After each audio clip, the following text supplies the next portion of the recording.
Thank you, thank you. And on behalf of Spokane, I'd like to welcome everybody from Western Washington to the new suburbs of King County. Welcome to Spokane. Look around and you will find that we all have both complementary and yet divergent opinions. What we have in common is the desire to live our lives based on principles of truth, such as parents should be and are the primary stakeholders of our children. Second of all, as we win or lose elections, transparency and accountability is key. I would not be here today if it were not for the fact that I believe that the politics of elections have been weaponized.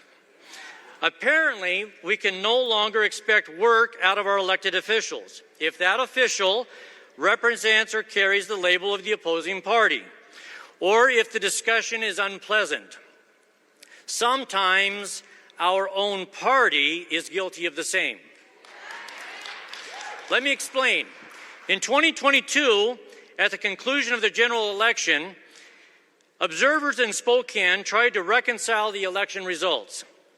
The certified record showed that only 3 votes were in question. We recognize that for the ballots which were printed at home, the number did not reconcile.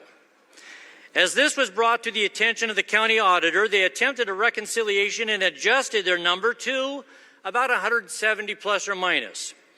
Still not satisfied, and with the certified record not being adjusted, we did not agree, and we were told to go to the Secretary of State, who in turn attempted the job and came up with an adjusted number in excess of 700. Still not satisfied, and thank you to Ruth Ryan and her committee,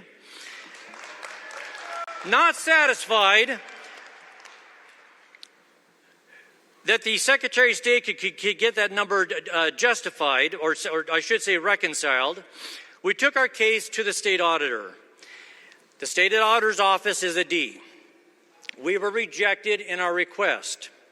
Mind you, in our team's view, the numbers indicated that as many as 3,500 ballots, which were printed at home, could not be reconciled.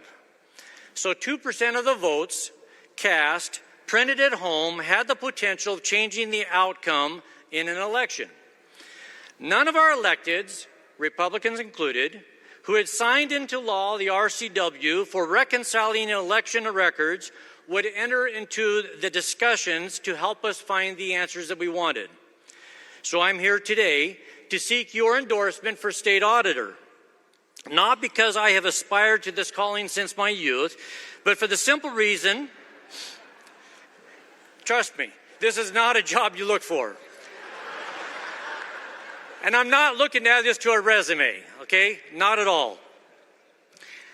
I have not asked for this, I have not aspired to this since my youth, but it's for the simple reason that the people of Washington State deserve to have a leader that will be responsible to all people of the state as auditor.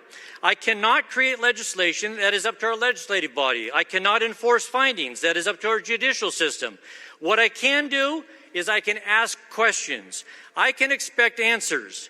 We can unleash the talent within the auditor's office by helping to elect a new auditor, me, to work with the great talent within the auditor's office to seek out the information that will validate both good and bad behaviors.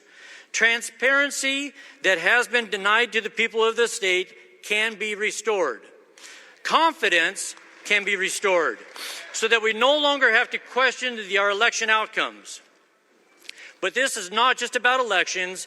It is about restoring accountability in education, in health, in policies and mandates being promulgated by our leaders.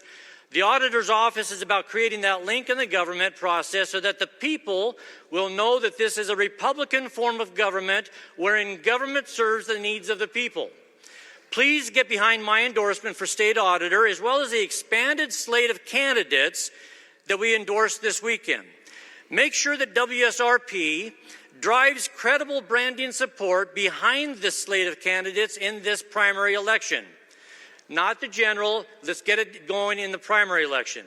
We all have unique superpowers that need to be used to strengthen the state for generations to come.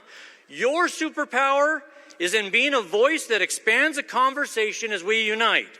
My superpower is having the tenacious voice of transparency.